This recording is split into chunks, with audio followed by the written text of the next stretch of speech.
10వ తరగతి విద్యార్థులందరికీ శుభోదయం.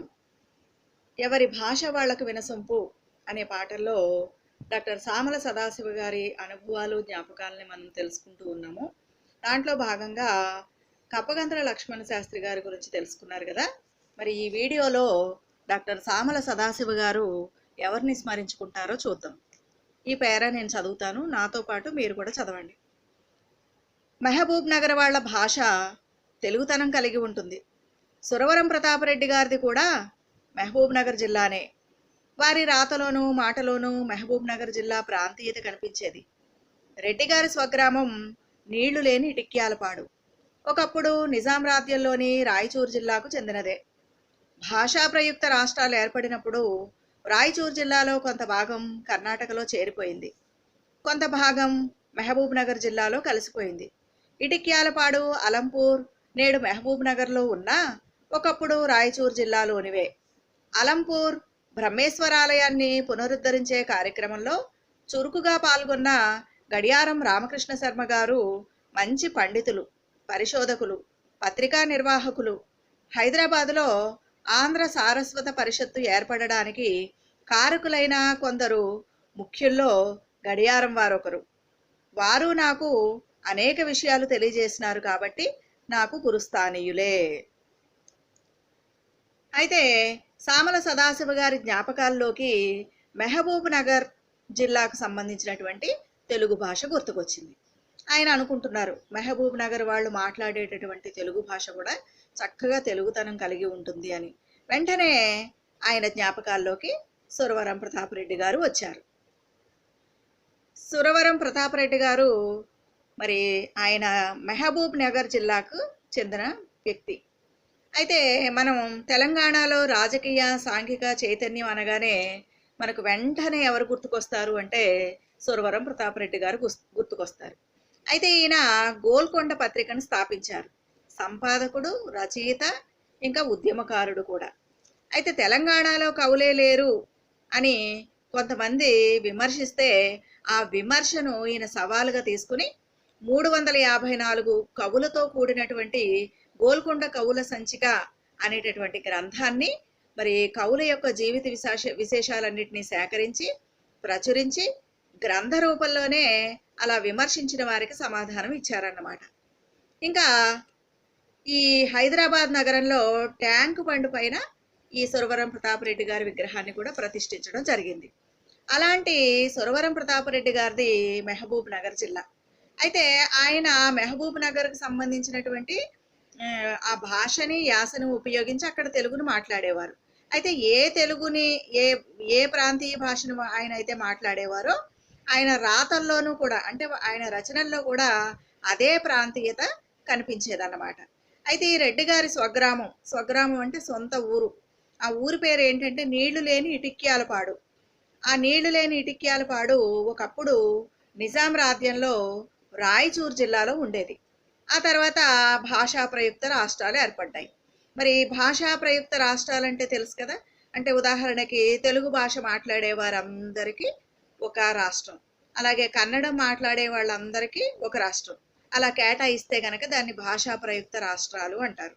అయితే ఒకప్పుడు మన తెలుగు వాళ్ళందరూ, అంటే తెలంగాణ, ఆంధ్రప్రదేశ్కు సంబంధించినటువంటి మనం అందరం కూడా మద్రాసు వాళ్ళతోటి కలిసి ఉండేవాళ్ళం. తెలుగు మాట్లాడే వాళ్ళకి ప్రత్యేక రాష్ట్రం ఉండేది కాదన్నమాట.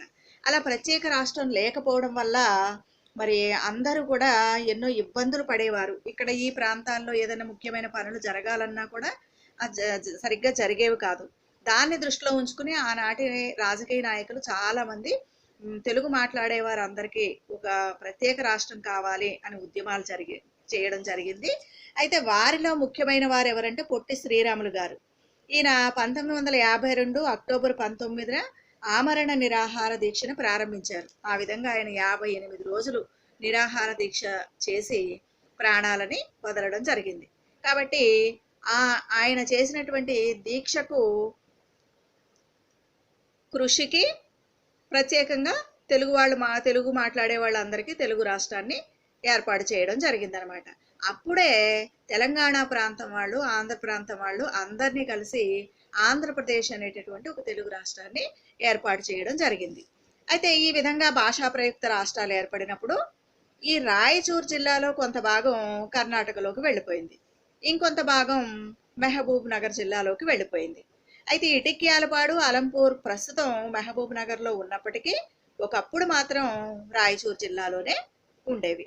కాబట్టి మహబూబ్ నగర్ జిల్లాలో ఉన్న సురవరం ప్రతాపరెడ్డి గారిది కూడా చక్కటి తెలుగే, ఆయన రచనల్లో కూడా ఆయన ప్రాంతీయ భాషే రాసేవారు అని తెలుసుకున్నాం కదా. తర్వాత సామల సదాశివ గారి జ్ఞాపకాల్లోకి ఎవరు వచ్చారు అంటే గడియారం రామకృష్ణ శర్మ గారు వచ్చారు. అయితే ఈయన గొప్ప పండితుడు, పరిశోధకుడు, ఇంకా పత్రికా నిర్వాహకుడు. ఇంకా ఈయన అలంపూర్లో బ్రహ్మేశ్వరాలయం అనేటటువంటి ఒక ఆలయాన్ని పునరుద్ధరించడం అంటే ఏంటి, ఆ దేవాలయానికి మరమ్మతులు అవన్నీ చేయించి చక్కగా పూజలు పునస్కారాలు అన్నీ సక్రమంగా జరిగేటట్లు చేయడం అనమాట. అలా ఆ కార్యక్రమంలో ఆయన ఎంతో కృషి చేయడం జరిగింది. ఇంకా హైదరాబాదులో ఉన్నటువంటి ఆంధ్ర సారస్వత పరిషత్తు ఏర్పడడానికి కారకులైన వాళ్ళల్లో ఈ గడియారం వారు కూడా ఒకరన్నమాట. అయితే ఆంధ్ర సారస్వత పరిషత్తు అంటే ఏంటి అంటే హైదరాబాదులో ఉన్నటువంటి ప్రముఖ సాహిత్య సంస్థల్లో ఇది కూడా ఒకటి. అయితే 1943లో మొట్టమొదటిసారి నిజాం రాష్ట్ర సారస్వత పరిషత్తు అనే పేరుతో దీన్ని ఏర్పాటు చేయడం జరిగింది. ఆ సమయంలో గొప్ప గొప్ప కవులు, రచయితలు, పండితులు, భాషాభిమానులు, దేశభక్తులు ఇలాంటి వాళ్ళందరూ కూడా అక్కడ సమావేశమయ్యి నిజాం నవాబుకి వ్యతిరేకంగా అక్కడ మీటింగులు పెట్టుకుని, సభలు సమావేశాలు పెట్టుకుని ఉద్యమాలు చేసేవారట. ఆ తర్వాత 1949 సంవత్సరంలో ఆంధ్ర సారస్వత పరిషత్తుగా దానికి పేరు మార్చడం జరిగింది. అయితే దేవులపల్లి రామానుజరావు గారు దాని అభివృద్ధికి ఆయన చాలా కృషి చేశారనమాట. అయితే మరి ఈ పరిషత్తుని ఎందుకు స్థాపించడం జరిగింది అంటే తెలుగు భాష, సాహిత్యం, సాంస్కృతిక విషయాల్లో అభివృద్ధి చేయడం కోసం దీన్ని ఏర్పాటు చేశారనమాట.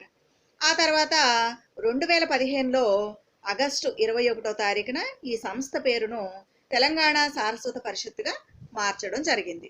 అంటే 1949 సంవత్సరంలో ఆంధ్ర సారస్వత పరిషత్తుగా ఏర్పడడానికి కృషి చేసిన వారిలో ఈ గడియారం రామకృష్ణ శాస్త్రి గారు ముఖ్యమైనటువంటి వ్యక్తి అనమాట. అయితే ఈ గడియారం వారి దగ్గర నుంచి కూడా పరోక్షంగా సామల సదాశివ గారు ఎన్నో విషయాలు నేర్చుకున్నారు కాబట్టి ఆయనని తన గురువుగా భావించుకున్నారు.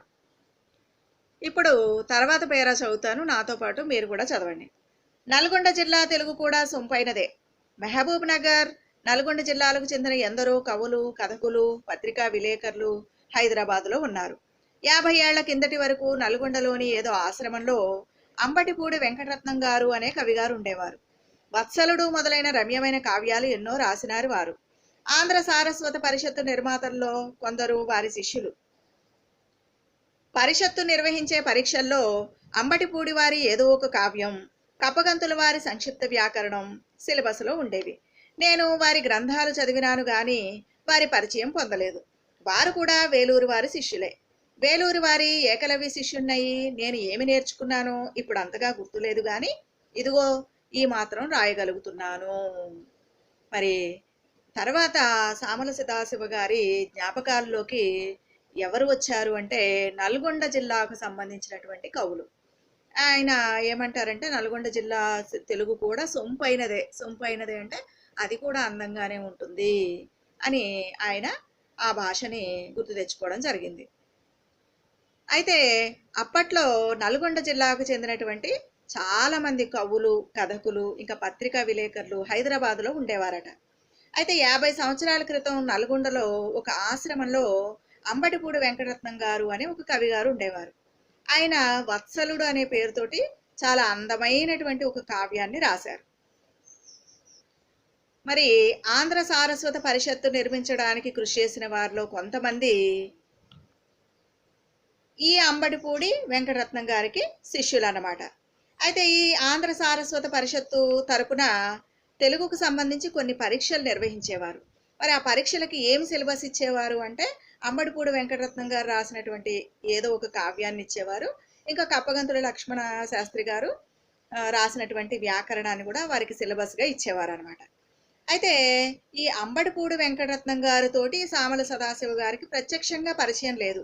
కానీ ఆయన రాసినటువంటి గ్రంథాలు, పుస్తకాలు చదివి దాని ద్వారా జ్ఞానాన్ని సంపాదించుకున్నారు కాబట్టి ఆయన కూడా నాకు గురువుతో సమానం అని చెప్పుకుంటున్నారు. ఆ తర్వాత సామల సదాశివ గారి యాదిలోకి ఎవరొచ్చారంటే వేలూరి వారొచ్చారు. అంటే ఇక్కడ వేలూరి కవి అంటే ఎవరంటే వేలూరి శివరామ శాస్త్రి గారు. ఈయన కూడా పండితుడు, శతావధాని, ఇంకా బహుముఖ ప్రజ్ఞాశాలి, బహుభాషావేత్త. ఈయన ఈయన కృష్ణా జిల్లాలో జన్మించారనమాట. అయితే ఈ వేలూరి వారికి నేను కూడా ఏకలవ్య శిష్యుడినే అంటున్నారు. మరి ఏకలవ్యుడు అంటే తెలుసు కదా, గ్రా మహాభారతంలో పాండవులకి కౌరవులకి గురువు ఎవరు అంటే ద్రోణాచార్యుడు. అయితే ఈ పాండవుల్లో అర్జునుడు ద్రోణాచార్యుల వారికి ప్రియమైనటువంటి శిష్యుడు అనమాట. కాబట్టి చాలా చక్కగా విలువిద్యను నేర్పించడం జరిగింది. ఒకసారి ద్రోణాచార్యుడు తన శిష్యులను పాండవులను తీసుకుని అడవికి వెళ్తారు.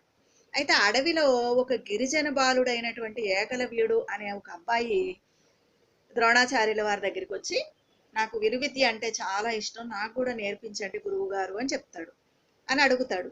అడిగితే ద్రోణాచార్యుల వారు ఏమంటారంటే, బాబు నేను రాజకుమారులకు మాత్రమే నేను విద్య నేర్పిస్తాను, నీలాంటి వారికి నేర్పించను అని చెప్పి వెళ్ళిపోతాడు.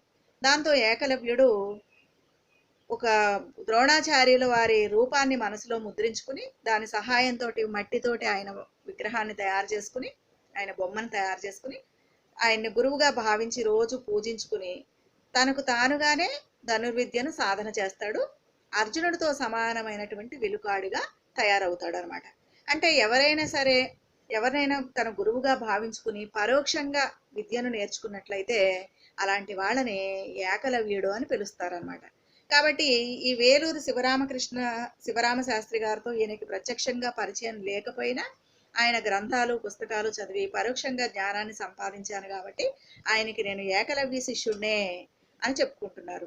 ఇంకా ఆయన దగ్గర నేను ఏమి నేర్చుకున్నానో అంతగా గుర్తులేదు, కానీ ఈ మాత్రం నేను రచనలు రాయగలుగుతున్నాను అంటే ఆయన దయ వల్లే అనేది సామల సదాశివ గారి అభిప్రాయం అనమాట. దీన్ని బట్టి మనకు తెలుస్తుంది సదాశివ గారు ఎంతో వినయ విధేయతలు కలిగిన వారని, ఎంతో కృతజ్ఞతాభావం కలిగిన వారని, గురువులను చాలా గౌరవించేటటువంటి స్వభావం కలిగిన వారని, ప్రతి ఒక్కరి దగ్గర నుంచి మంచి విషయాలు నేర్చుకుని ఆ నేర్చుకున్న వాళ్ళందరినీ పరోక్షంగా నేర్చుకున్నా సరే వాళ్ళందరినీ గురువుగా భావించుకునే ఒక ఉత్తమమైనటువంటి స్వభావం కలిగిన వ్యక్తి అని, గొప్ప రచయిత అని మనకి ఈ విషయాల ద్వారా తెలుస్తుంది. తర్వాత పేరా చదవండి నాతో పాటు. తెలుగులోను ఉర్దూలోను ఎందరెందరి దగ్గర ఏమేమి నేర్చుకున్నానో అదంతా రాయాలంటే ఒక పుస్తకం అవుతుంది. ఇక్కడ నేను రాస్తున్నది ప్రాంతీయ భాష పలుకుబడి గురించి. పలుకుబడి, నుడికారం, జాతీయాలు అనే వాటికి ఉర్దూలో చాలా ప్రాముఖ్యం ఉన్నది. వాటిని రోజ్మర్రా, మొహావిరా అంటారు. ఉర్దూ మొహావిరాల గురించి తర్వాత రాస్తాను. అది రాయందే ఈ ముచ్చట్లు ముగియవు. వరంగల్ తెలుగును టక్సాలి తెలుగు అనవచ్చు. ఢిల్లీ ఉర్దూను టక్సాలి ఉర్దూ అంటారు. టక్సాల అంటే టంకసాల అని అర్థం. టంకసాలలో తయారయ్యే నాణాలకే విలువ. ఇతరులు ఎవరైనా తయారు చేస్తే అవి నకిలీ నాణాలు, అవి చలామణిలో లేవు, పైగా ప్రభుత్వం జప్తు చేస్తుంది. అయితే సామల సదాశివ గారు అనుకుంటున్నారు, నేను కేవలం తెలుగులో మాత్రమే కాదు ఉర్దూలో కూడా ఎంతో మంది గొప్ప గొప్ప కవులు, రచయితలు ఉన్నారు, వాళ్ళ సాహిత్యాన్ని కూడా చదివి వాళ్ళందరి దగ్గర నుంచి కూడా నేను చాలా విషయాలు నేర్చుకున్నాను. మరి ఎవరెవరి దగ్గర ఏమేమి నేర్చుకున్నానో రాయాలి అనుకుంటే అది ఒక గ్రంథమే అవుతుంది. కాబట్టి నేను ఇక్కడ కేవలం ఈ వ్యాసంలో నేను ఏం రాస్తున్నాను అంటే కేవలం ప్రాంతీయ భాష గురించి, పలుకుబడులు, నుడికారాలు, జాతీయాల గురించి మాత్రమే నేను రాస్తున్నాను. కానీ ఉర్దూలో కూడా ఈ పలుకుబడులు, నుడికారాలు, జాతీయాలకి చాలా ప్రాముఖ్యం ఉంది. మరి ఉర్దూలో రోజ్మర్రా, ముహావిరా అని వాటిని పిలుస్తారు అంటూ ఆ ఉర్దూలో ఉండేటటువంటి పలుకుబడులు, నుడికారాలు, జాతీయాలను కూడా గుర్తు చేసుకున్నారనమాట. ఇంకా ఈ సందర్భంగా సామల సదాశివ గారు ఏం చెప్తున్నారంటే ఉర్దూ మొహావిరాల గురించి కూడా నేను తర్వాత రాస్తాను, వాటి గురించి రాయకపోతే ఈ ముచ్చట్లు మనకు ముగియవు అని గుర్తు చేసుకున్నారు. అయితే వరంగల్లో తెలుగుని ఏమని పిలిచేవారట అప్పట్లో? టక్సాలి తెలుగు అని పిలిచేవారు. ఢిల్లీ ఉర్దూని టక్సాలి ఉర్దూ అని పిలిచేవారు. ఇంతకీ టక్సాల అంటే ఏంటంటే టంకసాల అని అర్థం. టంకసాల అంటే తెలుసు కదా, అక్కడ నాణాలు తయారు చేస్తారు, కాయిన్స్ అనమాట తయారు చేస్తారు. మరి ప్రభుత్వం వారు తయారు చేసేటటువంటి ప్రభుత్వం వారు టంకసాల్లో తయారు చేసేటటువంటి నాణాలకి విలువ ఉంటుంది. అవి అసలైనటువంటి నాణాలు. అలా కాకుండా బయట ఇంకెవరైనా మరి రహస్యంగానో ఇంకే విధంగానో తయారు చేస్తే అవి నకిలీ నాణాలు. వాటికి విలువ ఉండదు, చలామణిలో ఉండవు. పైగా ప్రభుత్వం వారు జప్తు చేస్తారు. అలా తయారు చేసిన వాళ్ళని శిక్షిస్తారన్నమాట. ఇప్పుడు రెండవ భాగానికి సంబంధించిన ఆలోచించండి చెప్పండిలో ప్రశ్నలు చర్చిద్దాం. వారి రాతలోనూ మాటలోనూ ప్రాంతీయత కనిపించేది, దీని గురించి చర్చించండి. మరి వారి రాతలోనూ మాటలోనూ అంటే ఎవరి గురించి? సురవరం ప్రతాపరెడ్డి గారి గురించి. మరి సురవరం ప్రతాపరెడ్డి గారు మహబూబ్ నగర్ జిల్లాకు సంబంధించినటువంటి ప్రాంతీయ భాషని, ఆ భాషలో ఉన్నటువంటి మాండలికాలు, పదాలు, నుడికారాలు, పలుకుబడులు, యాస వీటన్నిటిని మాట్లాడేవారు. కాబట్టి ఆయన రాసే రాతలో కూడా అవే ఉండేవి. ఎందుకు ఆ విధంగా రాసేవారు అంటే ఆయన ప్రాంతీయ భాష అంటే ఆయనకి మమకారం ఎక్కువ, ప్రేమ ఎక్కువ, కాబట్టి ఆ విధంగా రాసేవారని మనకు తెలుస్తుంది అన్నమాట. రెండవ ప్రశ్న, ఏకలవ్య శిష్యుడనే పదంలోని అంతరార్థాన్ని వివరించండి. మనం ఇంతకు ముందే చెప్పుకున్నాం కదా, ద్రోణాచార్యుల వారిని ఏకలవ్యుడు అనే గిరిజన బాలుడు విద్య నేర్పమని అడిగాడు కానీ ద్రోణుడు ఒప్పుకోలేదు. దాంతో ఏకలవ్యుడు పట్టుదలగా ద్రోణాచార్యుడు వారిని బొమ్మను తయారు చేసుకుని గురువుగా అనుకుని విలువిద్యను తనకు తానే నేర్చుకుంటాడు. అర్జునుడితో సమానంగా ఆయన కూడా వీరుడుగా తయారవుతాడు అనమాట. ఈ విధంగా ఎవరైనా సరే గురువు దగ్గర ప్రత్యక్షంగా నేర్చుకోకపోయినా పరోక్షంగా ఎవరినైనా గురువుగా భావించుకుని నేర్చుకుంటే అలాంటి వాళ్ళని ఏకలవ్య శిష్యుడు అని పిలుస్తారు. తర్వాత ప్రశ్న, పలుకుబడి, నుడికారం, జాతీయాలు ఒక భాషకు అలంకారం వంటివి. ఈ అభిప్రాయాన్ని సమర్థిస్తూ మాట్లాడండి. అంటే మనం ఇంతకు ముందే చాలాసార్లు చెప్పుకున్నాం కదా, పలుకుబడి, నుడికారం, జాతీయాలు, సామెతలు ఇవన్నీ కూడా ఏంటి అంటే వీటిని ఉపయోగించడం వల్ల భాషకి చాలా అందం వస్తుంది అనమాట, వినసొంపుగా ఉంటుంది. ఇంకా దాంట్లో ఉండేటటువంటి భావం, అర్థం అందరికీ అర్థమవుతాయి కాబట్టి మాట్లాడే వాళ్ళకి ఆ భావాన్ని అర్థం చేసుకుని అనుభూతిని చెందగలుగుతారు, ఆనందాన్ని పొందగలుగుతారు. ఇప్పుడు మూడో భాగం చదువుతున్నాను, నాతో పాటు మీరు కూడా చదవండి. ఆడవాళ్ల నోట అసలైన భాష. మా ఊరిలో పూజలు చేయించే మరాఠీ పురోహితుడు మొదలు మీ కంట్లకు నీళ్లు పెట్టుకోండి అంటాడు. అయ్యా, అట్లా అనవద్దు. శుభమా అంటూ పూజ చేస్తూ ఉంటే కళ్ళకు నీళ్లు పెట్టుకోవడం ఏమిటి? ఈ సందర్భాన్ని మేము అర్థం చేసుకుంటాం గాని ఇంకో సందర్భంలో దీని అర్థం వేరే అవుతుంది. తెలుగులో ఎట్లా అనాలో తెలియని మీరు ఇటువంటి తెలుగులో ఎందుకు చెప్తారు? మాకు మరాఠీ వచ్చు కదా, మరాఠీలో చెప్పండి అంటాను. కానీ అతను వినడు. మధ్యలో షష్ఠి చేరుస్తాడు. అది కొంత నయమే, కళ్ళ నీళ్లు పెట్టుకోండి అనడు. ఇది టంకసాల బయట తయారైన నకిలీ నాణం. వరంగల్లో కూరగాయలమ్మే స్త్రీల మాటల్లోనూ ఎక్కడో ఒక అచ్చమైన తెలుగు నుడి వినిపిస్తుంది. ఏ ప్రాంతంలోనైనా అసలైన భాష ఆడవాళ్ల నోటనే వినగలం. ఉర్దూ మాట్లాడే ముస్లిం స్త్రీలు ఇల్లు దాటి వెళ్ళని వాళ్ళు. రాజమహల్లో ఉండే బేగముల భాష శుద్ధమైనదని అప్పటి విద్వాంసుల అభిప్రాయం. అందుకే పొల్యూట్ కాని ఉర్దూను బేగమాతి జుబాన్, మొహల్లాతి జుబాన్ అనేవాళ్ళు. మా చిన్నతనంలో ఆగా సాహెబ్ అనే ఉర్దూ ప్రొఫెసర్ నిజాం కాలేజీలో పనిచేసేవారు. అతని పేరు ఆగా హైదర్ హుసేన్ అనుకుంటానే గాని గట్టిగా అనలేను.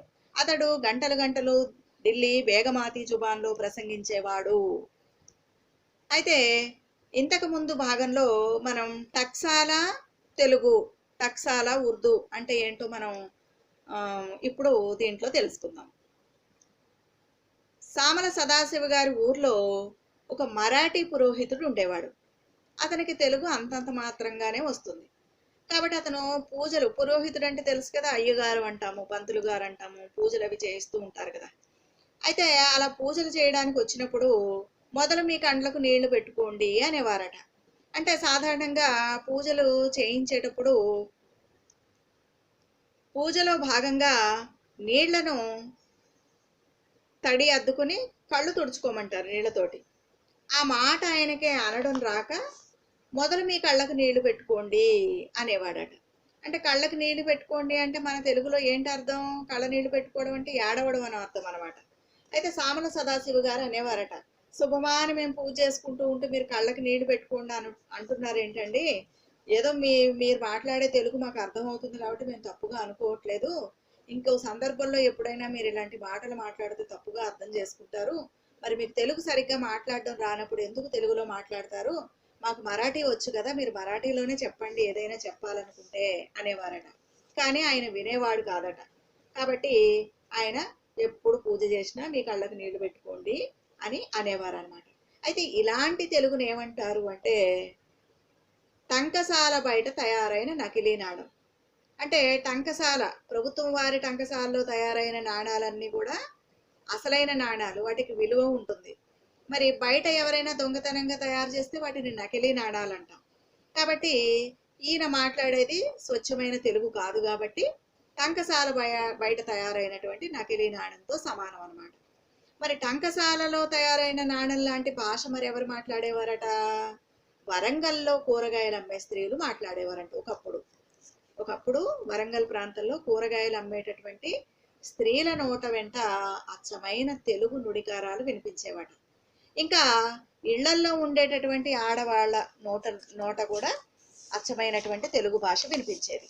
అయితే మరి దీనికి కారణం ఏంటంటే ఈ రోజులకి అప్పటి రోజులకి చాలా తేడా ఉంది. ఆ రోజుల్లో ఆడవారు మరి బయటకు వచ్చేవారు కాదు. చదువుకోవడం తక్కువ, ఉద్యోగాలు చేయడం తక్కువ, బయట వాళ్ళతో తిరగడం తక్కువ, ఇంకా బయటతో వాళ్ళకి ఎలాంటి సంబంధాలు ఉండేవి కాదు. ఇప్పట్లాగా ఈ టీవీలు కానీ ఈ మీడియా కానీ ఇవన్నీ కూడా అందుబాటులో ఉండేవి కాదు. కాబట్టి ఎంతసేపు ఆడవాళ్ళు ఇంట్లో పని చేసుకోవడం, ఇంట్లో వాళ్ళతోనే మాట్లాడుకోవడం, మహా అయితే ఇరుగు పొరుగులతో మాట్లాడుకోవడం మాత్రమే ఉండేది. అలా చేయడం వల్ల ఇతర భాషల ప్రభావం వీళ్ళ భాష మీద పడేది కాదు. ఎప్పుడు స్వచ్ఛమైనటువంటి తెలుగునే మాట్లాడేవారు అనమాట. ఇప్పుడు చూడండి, ఈ రోజుల్లో మనం గమనించినట్లయితే ఆడవాళ్ళు అందరూ కూడా చదువుకోవడానికి బయటకు వెళ్తున్నారు. అందరూ ఉద్యోగాలు చేయడానికో లేదా ఇంకేమైనా పనులు చేయడానికో బయటకు వెళ్తున్నారు. అలా వెళ్ళడం వల్ల బయట రకరకాల భాషలు మాట్లాడే వాళ్ళు ఉంటారు.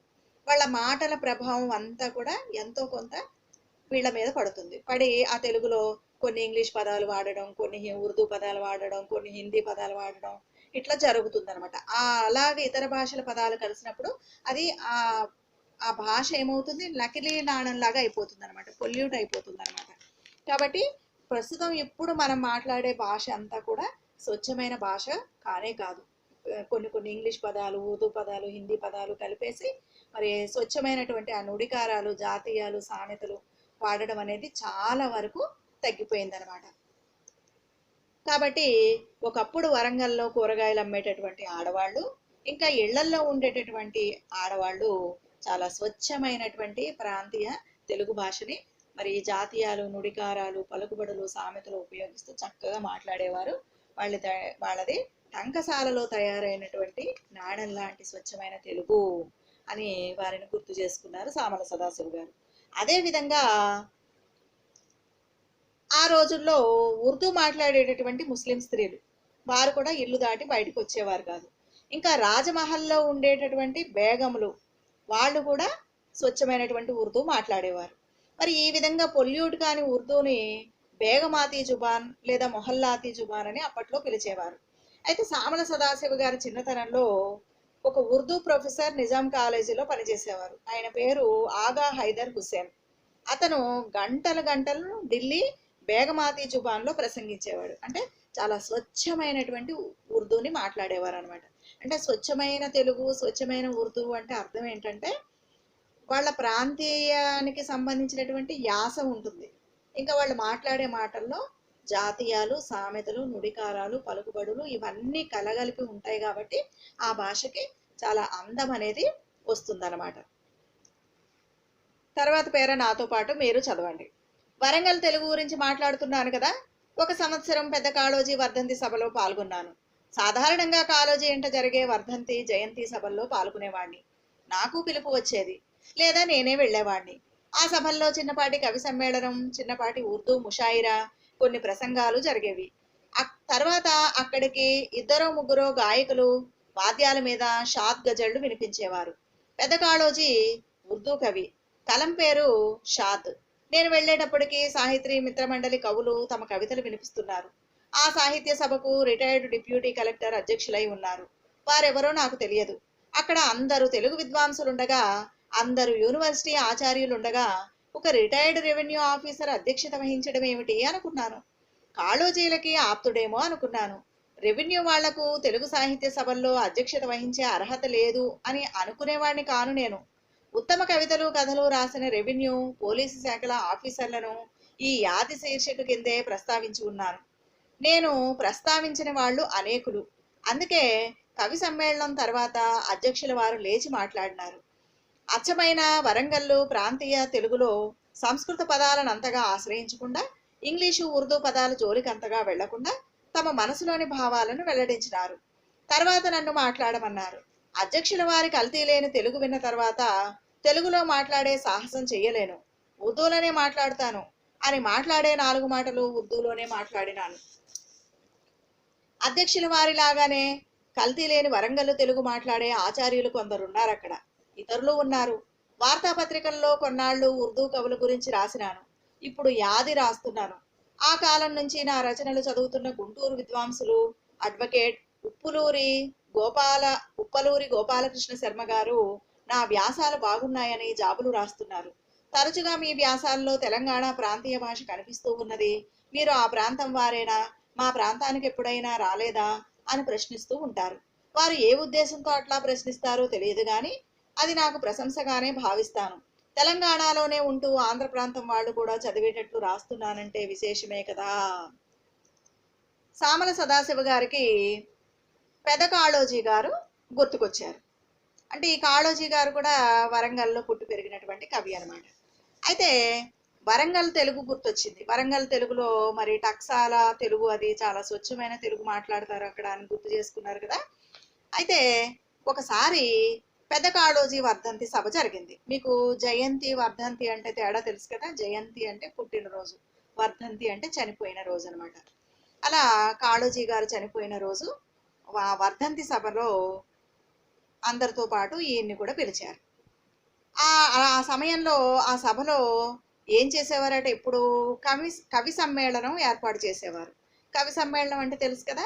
మరి కవులందరూ కూడా వారు రకరకాల అంశాల గురించి కవితలు రాస్తారు. ఆ కవితలన్నీ కూడా ఒక చోట కూర్చుని ఒక సమ్మేళనం అంటే అందరూ కలిసి కూర్చుని ఆ కవితలను వినిపిస్తారు. ఆ కవితల గురించి చర్చించుకుంటారు. ఆ కార్యక్రమాన్ని ఏమంటారంటే కవి సమ్మేళనం అంటారు. ఆ విధంగా ఆ వర్ధంతి రోజున కవి సమ్మేళనం ఏర్పాటు చేసి కవితలు చదివేవారట. ఇంకా చిన్నపాటి ఉర్దూ ముషాయిరా కూడా జరిగేది. ముషాయిరా అన్న కవి సమ్మేళనం అని అర్థం. అంటే ఉర్దూలో కూడా కవితలు రాసి తీసుకొచ్చి వాటిని కూడా చదివి వినిపించేవారు. ఇంకా ప్రసంగాలు జరిగేవి. ప్రసంగాలు అంటే ఏంటి? ఉపన్యాసాలు ఇచ్చేవారు. అంటే కాళోజీ నారాయణరావు గారి గురించి, కాళోజీ గారి గురించి ప్రసంగాలు, ఆయన చేసిన రచనల గురించి, సాహిత్యం గురించి, ఆయన గురించి చర్చలు, సమావేశాలు, ఉపన్యాసాలు జరిగేవన్నమాట. ఆ తర్వాత ఏం జరిగేది? గాయకులు గజళ్ళు వినిపించేవారు. షాద్ గజళ్ళు. గజల్ అంటే ఏంటంటే ఉర్దూలో కవితలు లేదా పాటలను కూడా అనవచ్చు అనమాట. వాటిని చక్కగా పాడి వినిపించేవారు. అయితే ఈ పెద్ద కాళోజీ గారు ఏంటంటే ఉర్దూ కవి అనమాట. ఆయన కలం పేరు షాద్. ఆయన కలం పేరు అంటే తెలుసు కదా. కవులు రచయితలకి తమ సొంత పేరు కాకుండా వాళ్ళ కళానికి వాళ్ళకి ఇష్టమైన పేరు ఏదో ఒకటి పెట్టుకుని ఆ కలం పేరు మీద రచనలు చేస్తూ ఉంటారనమాట. ఆ విధంగా ఆ ఆ సంస్థ ఏంటంటే సాహితీ మిత్ర మండలి అనమాట. అంటే ఆ సాహితీ మిత్ర మండలి వారు ఈ కాళోజీ వర్ధంతి సభ ఏర్పాటు చేసి ఈ కార్యక్రమాలన్నీ ఏర్పాటు చేసేవారు. ఆ సాహితీ మిత్ర మండలికి వెళ్ళిన వాళ్ళందరూ కూడా వాళ్ళ కవితల్ని వినిపించేవారు.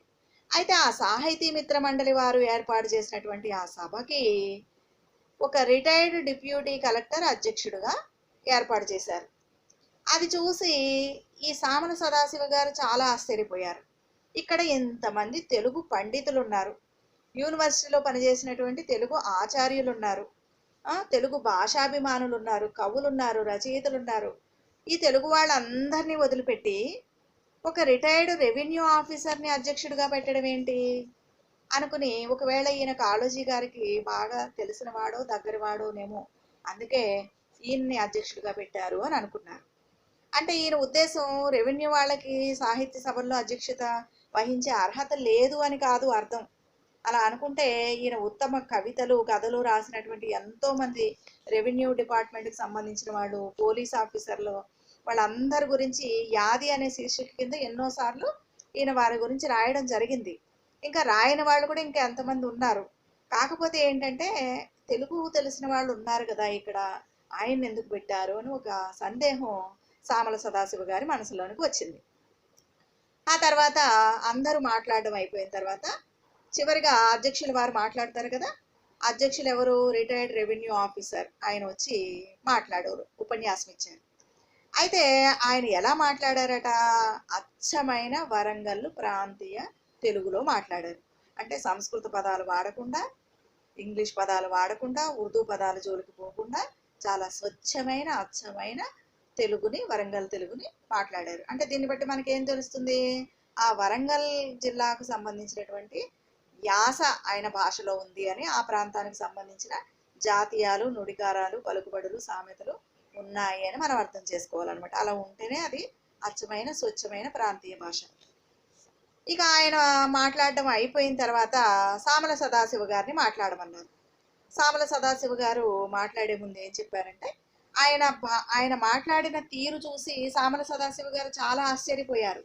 ఎందుకంటే ఈయన ఏ ఇంగ్లీష్ పదాలు, ఉర్దూ పదాలు ఉపయోగించి మాట్లాడతారు, తెలుగు మీద అంత పట్టు ఉండదు ఏమిటి అని అనుకున్నారు. కానీ అంత అద్భుతంగా ప్రాంతీయ భాష మాట్లాడిన తర్వాత అప్పుడు తెలిసి వచ్చింది అనమాట. సామల సదాశివ గారు అనుకున్నారు, అధ్యక్షుల వారు కల్తీ లేని తెలుగు మాట్లాడారు, మరి ఆ తెలుగు విన్న తర్వాత నేను తెలుగులో మాట్లాడే సాహసం చేయలేను, నేను ఉర్దూలోనే మాట్లాడతాను అని చెప్పి ఆయన ఉర్దూలోనే ఉపన్యాసాన్ని ఇచ్చారన్నమాట.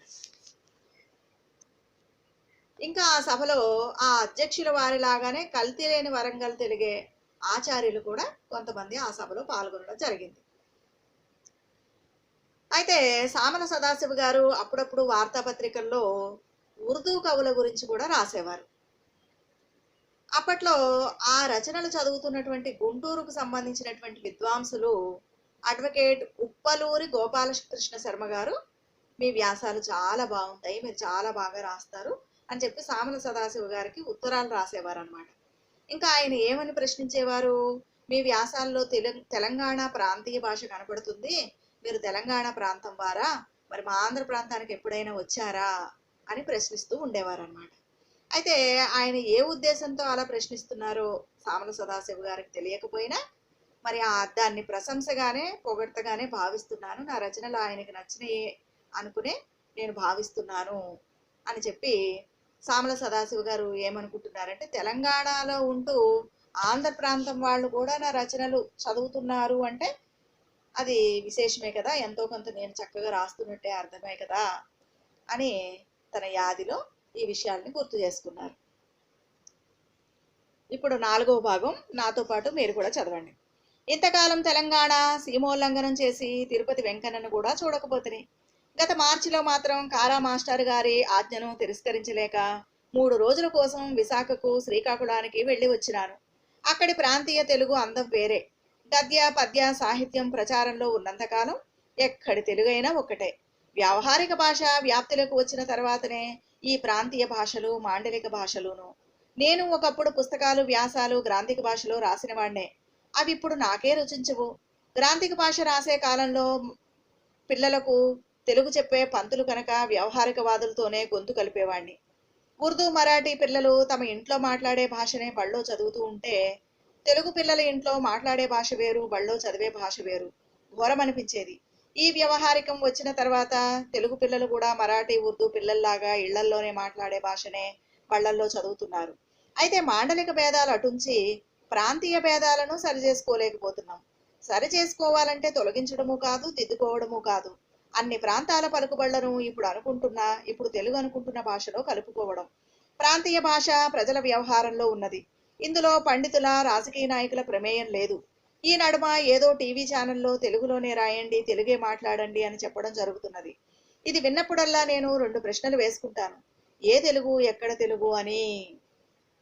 అయితే సామల సదాశివ గారు మరి తెలంగాణ ప్రాంతాన్ని వదిలిపెట్టి ఎక్కడికి వెళ్ళలేదట. అంటే సీమోల్లంఘనం చెయ్యలేదు. సీమోల్లంఘనం అంటే వాళ్ళ సీమను వదిలిపెట్టి బయట ప్రాంతానికి ఎక్కడికి వెళ్ళలేదు. కనీసం తిరుపతి వెళ్ళి వెంకటేశ్వర స్వామిని కూడా చూడలేదన్నమాట.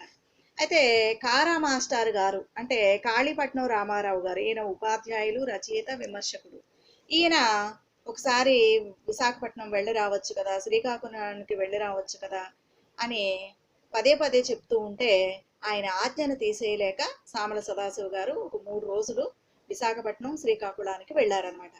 అక్కడి ప్రాంతీయ భాషను కూడా ఆయన విన్నారు. అక్కడి ప్రజలు మాట్లాడే ఆ ప్రాంతీయ భాష కూడా ఆయనకి నచ్చి ఆ తెలుగు కూడా అందంగానే ఉంటుంది అని అనుకున్నారు. ఇంకా గద్యం పద్యం సాహిత్యం ప్రచారంలో ఉన్నంత వరకు ఎక్కడి తెలుగైనా ఒకటే. అంటే ఈయన ఎంతటి గొప్ప భాషాభిమాని అంటే ఏ ప్రాంతంలో తెలుగైనా అందంగానే ఉంటుంది, ఎక్కడి తెలుగైనా ఒక్కటే. వ్యవహారిక భాష అంటే ఎవరి భాష అయినా సరే అందంగానే ఉంటుంది అని తెలుగు భాష గొప్పతనం గురించి ఈయన చక్కగా అనుకోవడం జరిగింది. అయితే ఒకప్పుడు ఈ సామల సదాశివ గారు గ్రాంధిక భాషలోనే పుస్తకాలు రాసేవారు. అవి ఇప్పుడు చదువుతుంటే ఈయనకే నచ్చట్లేదు, అది నాకే అర్థం కావట్లేదు, ఇంక పిల్లలకి ఏం అర్థం అవుతుంది అని అనుకున్నారు. ఇంకా తర్వాత ఏమైంది, వ్యవహారిక భాష అమల్లోనికి వచ్చింది. ఆ వ్యవహారిక భాష అయితే ఎప్పుడైతే అమల్లోకి వచ్చిందో అప్పుడే అసలు ఈ మాండలికాలు, ఈ జాతీయాలు, నుడికారాలు, సామెతలు ఇవన్నీ కూడా విశేషంగా ప్రజాదరణ పొందాయి అన్నమాట.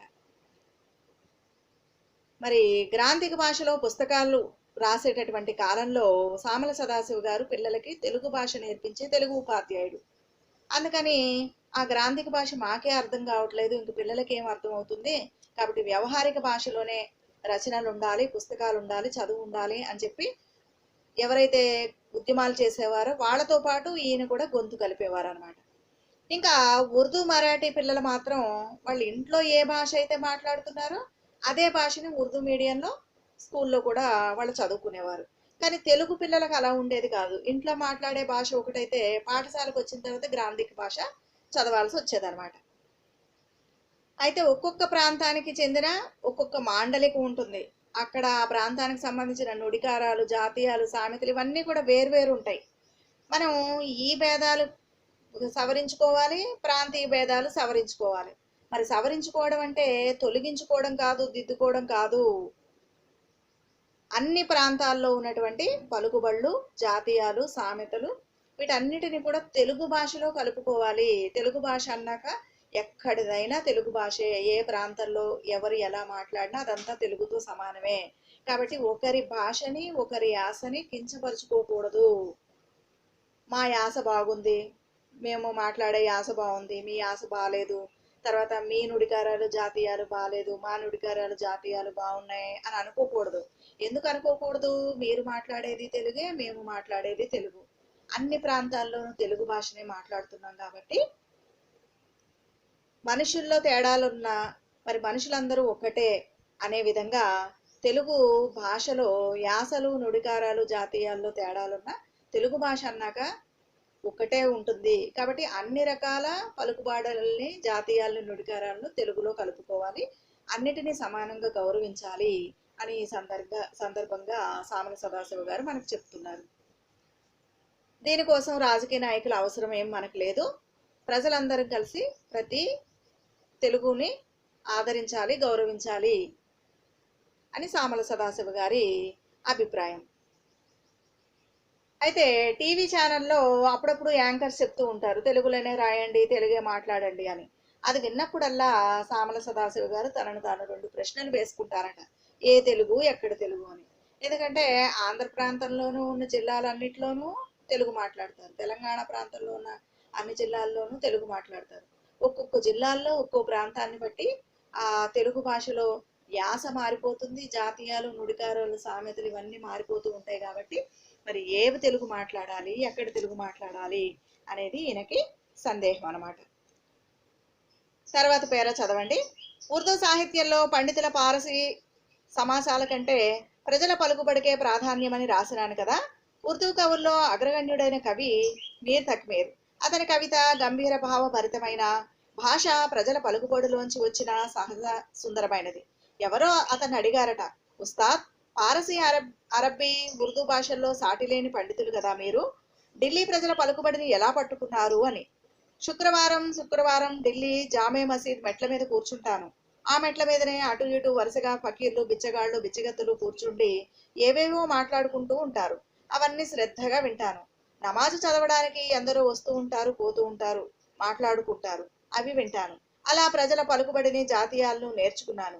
నాది ప్రజా కవిత కదా అన్నాడట మహాకవి మీర్ తక్మీర్. ఒక షేర్ కూడా రాసినారు. గో మేరే షేర్ హై కవాస్ పసంద్, पर मेरी गुफ्तगू अवाम से है. ఖాస్ ఆమ్ అనే రెండు మాటలు ఉన్నాయి. ఖాస్ అంటే ప్రత్యేకమైనది అని అర్థం. దాని బహువచనం ఖవాస్ అంటే విద్వత్తులోనూ సంపదలోనూ హోదాలోనూ ప్రత్యేకమైన వాళ్ళు అని అర్థం. ఆమ్ అంటే సామాన్యం. ఆవాం అంటే బహువచనంలో సామాన్య ప్రజలు. కవి ఏమంటున్నాడు అంటే, నా కవితను ప్రత్యేక వ్యక్తులు పసందు చేస్తున్నారు, కానీ నేను మాట్లాడుతున్నది మాత్రం సామాన్య ప్రజలతోనే అని. అయితే ఈయన ఈ సందర్భంగా ఈ పేరాలో ఉర్దూ సాహిత్యం గురించి గుర్తు చేసుకున్నారు.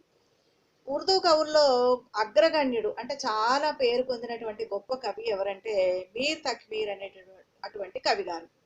అయితే ఈయన కవితలో ఎలా ఉండేవట, ఆయన భాష ప్రజల పలుకుబడిలోంచి వచ్చి సహజ సుందరంగా ఉండేది. అంటే ఢిల్లీలో ఉండేటటువంటి ప్రజలు, సాధారణ ప్రజలు ఏ ఉర్దూనైతే మాట్లాడతారో, ఇంతకుముందు మనం చెప్పుకున్నాం కదా బేగమాతి జుబాన్ అని చెప్పుకున్నాం కదా, స్వచ్ఛమైనటువంటి టక్సాల ఉర్దూ అని, అలాంటి ఉర్దూలో అక్కడి ప్రజలు ఎలా అయితే మాట్లాడతారో దానినే తన కవితల్లో ఉపయోగించుకునేవారు అనమాట. అయితే ఎవరు అడిగారట, ఉస్తాద్ మీరు పారసీ, అరబీ, ఉర్దూ ఈ మూడు భాషల్లో గొప్ప పండితులు కదా, మీరు ఢిల్లీ ప్రజల పలుకుబడిలో కవితలు రాస్తారేంటి, రచనలు చేస్తారేంటి, అసలు అంత సామాన్యమైనటువంటి ప్రజల భాష మీకెలా వచ్చింది, ఇంత గొప్ప పండితుడు కదా మీరు అని ఆయన అడిగితే మీర్ తక్మీర్ గారు ఏమని సమాధానం ఇచ్చారంటే, నేను ప్రతి శుక్రవారం ఢిల్లీ జామే మసీద్ మెట్ల మీద కూర్చుంటాను. ఎందుకు కూర్చుంటాను అంటే అక్కడికి ఫకీర్లు వస్తారు, బిచ్చగాళ్ళు వస్తారు, బిచ్చగత్తులు వస్తారు, సామాన్య ప్రజలు వస్తారు. వాళ్ళందరూ అక్కడ కూర్చుని ఏవేవో మాట్లాడుకుంటూ ఉంటారు. వాళ్ళ మాటలన్నీ నేను చాలా శ్రద్ధగా వింటాను. ఆ మాటలన్నీ నేను నేర్చుకుంటాను. అదేవిధంగా నమాజ్ చదవడానికి ఎందరో వస్తూ ఉంటారు, పోతూ ఉంటారు, మాట్లాడుకుంటారు. నేను వాటిని కూడా విని నేర్చుకుంటాను. ఆ విధంగా నేర్చుకుని వాళ్ళ సామాన్య ప్రజలు మాట్లాడేటటువంటి ప్రజల పలుకుబడిని, జాతీయాల్ని నేర్చుకుని నా కవిత్వంలో రాస్తాను. ఎందుకంటే నేను ప్రజాకవిని, నాది ప్రజా కవిత అన్నారట. ఈ సందర్భంగా ఆయన ఒక షేర్ కూడా వినిపించడం జరిగింది. అయితే దానికి అర్థం ఏంటంటే, ఖాస్ ఆమ్ అనే రెండు పదాలు ఉన్నాయి ఆ షేర్లో. ఖాస్ అంటే ప్రత్యేకమైనది అని అర్థం, దాన్ని బహువచనంలో ఖవాస్ అంటారు. అంటే దాని అర్థం ఏంటంటే విద్వత్తు అంటే పాండిత్యం, పాండిత్యంలోనూ సంపదలోనూ హోదాలోనూ ప్రత్యేకమైనటువంటి వ్యక్తులు అని అర్థం అనమాట. ఆమ్ అంటే సామాన్యం, దీని ఆవాం అంటే బహువచనంలో సామాన్య ప్రజలు అనమాట. అయితే ఈయన మీర్ తక్మీర్ గారు ఏం చెప్తున్నారంటే, నా కవితను ప్రత్యేక వ్యక్తులు పసందు చేస్తున్నారు. అంటే నా కవితను ఎవరు మెచ్చుకుంటున్నారు, బాగా డబ్బున్న వాళ్ళు, చాలా గొప్ప పండితులు, లేదా చాలా గొప్ప అధికారంలో ఉన్నటువంటి గొప్ప గొప్ప వ్యక్తులు నా కవితల్ని ఆహా ఓహో మీర్ తక్మీర్ గారు ఎంత బాగా రాశారు అంటూ మెచ్చుకుంటున్నారు. కానీ నేను రాసేది మాత్రం ఎవరి భాషని, నేను మాట్లాడేది రాసేది సామాన్య ప్రజలు. ఎందుకంటే నేను సామాన్య ప్రజలతో మాట్లాడుతున్నాను, సామాన్య ప్రజల భాషనే నేను కవిత్వంలో రాస్తున్నాను. అంటే దాని అర్థం ఏంటంటే ఆ గొప్పతనం నాది కాదు, రాసిన నాది కాదు, ఆ గొప్పతనం ఎవరిది, సామాన్య ప్రజలది. సామాన్య ప్రజలు మాట్లాడే వారి ప్రాంతీయ భాషది, వాళ్ళ పలుకుబడి నుడికారాలది. కాబట్టి ఈ కవిత గొప్పతనం అంతా కూడా సామాన్య ప్రజలది అని చెప్పి ఆ క్రెడిట్ అంతా కూడా సామాన్య ప్రజలకి ఆయన ఇచ్చారనమాట. అంత గొప్ప కవి గారు కూడా. ఆలోచించండి, చెప్పండి, ప్రశ్నల్ని చర్చిద్దాం. మొదట మీ కళ్ళకు నీళ్లు పెట్టుకోండి అని మరాఠీ పురోహితుడు అన్నాడు కదా, మీ నిత్య జీవితంలో ఇలాంటి సంఘటనలు జరిగాయా? మరి మరాఠీ పురోహితుడు ఎలా మాట్లాడాడో మనం తెలుసుకున్నాం కదా.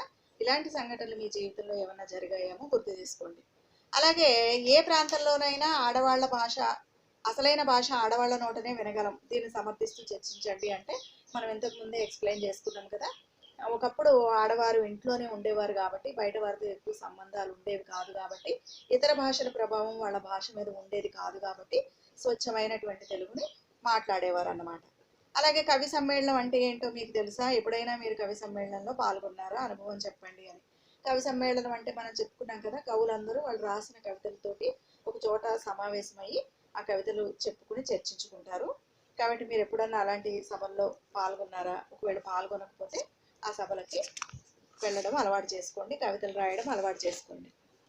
అలాగే నా కవితను ప్రత్యేక వ్యక్తులు పసందు చేస్తున్నారు, కానీ నేను మాట్లాడుతున్నది మాత్రం సామాన్య ప్రజలతోనే అని రచయిత అనడంలో ఆంతర్యం ఏమిటంటే, నేను నిజానికి నేను రాసే కవితల్ని అందరూ మెచ్చుకుంటున్నారు, నన్ను గొప్ప కవి అంటున్నారు, కానీ నేను మాత్రం సామాన్య ప్రజలతోనే మాట్లాడుతున్నాను, వాళ్ళ భాషనే రాస్తున్నాను. కాబట్టి సామాన్య ప్రజలు నా దృష్టిలో చాలా గొప్ప, వాళ్ళు మాట్లాడే భాష గొప్ప. కాబట్టి ఈ ఈ పేరంతా కూడా వాళ్ళకి దక్కుతుంది అనేది ఆయన అభిప్రాయం. పిల్లలు ఇంట్లో మాట్లాడే భాష వేరు, బళ్ళు చదివే భాష వేరు అనడం నిజమా కాదా, కారణాలు చర్చించండి. మరి ఒకప్పుడు గ్రాంధిక భాష అమల్లో ఉండేది కాబట్టి బళ్ళో ఒక రకమైన భాష మాట్లాడేవారు, ఇంటికి వెళ్ళిన తర్వాత ఒక రకమైన భాష మాట్లాడేవారు. అలా మాట్లాడడం వల్ల ఎన్నో ఇబ్బందులు వస్తాయి. వ్యవహారిక భాష వెనక్కి వెళ్ళిపోయేటటువంటి ప్రమాదం ఉంటుంది. గ్రాంధిక భాష అర్థం కాక పిల్లలు దాన్ని నేర్చుకోవడానికి ముందుకు రారు. అది భాష మీద ఎక్కువ ప్రభావాన్ని చూపిస్తుంది. కాబట్టి వ్యవహారిక భాషలోనే అన్నీ ఉండాలి అనేది అందరూ ఒప్పుకోవాల్సినటువంటి విషయం అన్నమాట. మరి ప్రాంతీయ భాషా భేదాలని ఎలా సరి చేసుకోవాలి అంటే సామల సదాశివ గారు ఏమంటారంటే, ప్రాంతీయ భాషా భేదాలని మనం భాష ద్వారా సరి చేసుకోవాలి. అంటే తెలంగాణ ప్రాంతమైన, ఆంధ్ర ప్రాంతమైన ప్రతి చోట మాట్లాడేది తెలుగే. కాకపోతే ఆ జిల్లాల్లో యాస, నుడికారాలు, జాతీయాలు మారుతాయి. కాబట్టి ప్రతి ఒక్కరూ ప్రతి మాండలికాన్ని, ప్రతి ప్రాంతంలోని తెలుగుని మనం గౌరవించాలి, అభిమానించాలి. అన్ని అన్ని రకాల ప్రాంతీయ జాతీయాల్ని, నుడికారాల్ని, సామెతల్ని, పలుకుబడిని తెలుగులో కలుపుకోవాలి. అప్పుడే మొత్తం తెలుగు అంతా ఒకటి అవుతుంది. దీనికి రాజకీయ నాయకుల అవసరం లేదు, ప్రజలే దీనికి కృషి చేయాలి అని సామల సదాశివ గారు చెప్తున్నారు. మరి ఈ పాఠం పూర్తయింది. దీని ద్వారా మీకు పాఠం అర్థమైంది అనుకుంటున్నాను. దీని ద్వారా తెలుసుకోవాల్సినటువంటి విషయం ఏంటంటే, మనకు అమ్మని మనం ఎంత ప్రేమిస్తామో మాతృభాషను కూడా అంతే గౌరవించాలి, ప్రేమించాలి. మనం ఎంత ఎత్తుకు ఎదిగినా కానీ మాతృభాషని మర్చిపోకూడదు. మన మాతృభాషలోనే మనం మాట్లాడాలి. మన ముందు తరాల వారికి కూడా మన మాతృభాషను మనం అందించాలి అనేది ఈ పాఠంలోని అంతరార్థం. Thank you.